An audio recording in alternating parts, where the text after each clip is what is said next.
দেশ বিদেশের বাছাই করা খবর নিয়ে সর্বদাই সত্য সন্ধানী ই নিউজ ভারত।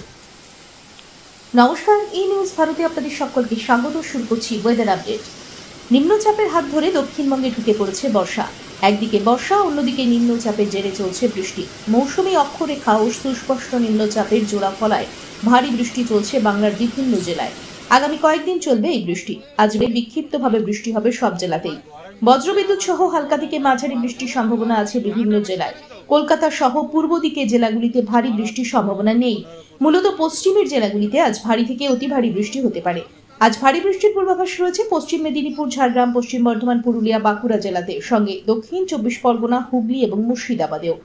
বাকি জেলাগুলিতে বজ্রবিদ্যুৎ সহ হালকা মাঝারি বৃষ্টির সঙ্গে 30 থেকে 40 কিলোমিটার গতিবেগে দমকা ঝোড়ো হাওয়া বইবে। উত্তরবঙ্গে রয়েছে অতি ভারী বৃষ্টির সতর্কতা। আজ দার্জিলিং, কালিম্পং, জলপাইগুড়িতে অতি ভারী বৃষ্টি হবে। উত্তরবঙ্গের বাকি সব জেলাতেই আজ বজ্র বিদ্যুৎ সহ হালকা মাঝারি বৃষ্টি চলবে। আজ কলকাতায় সারাদিন মেঘলা আকাশ। আজ কলকাতা ও তার পার্শ্ববর্তী অঞ্চলে দিনের সর্বোচ্চ তাপমাত্রা 32 ডিগ্রি সেলসিয়াস, সর্বনিম্ন 28 ডিগ্রি সেলসিয়াস, অনুভূত তাপমাত্রা 37 ডিগ্রি সেলসিয়াস।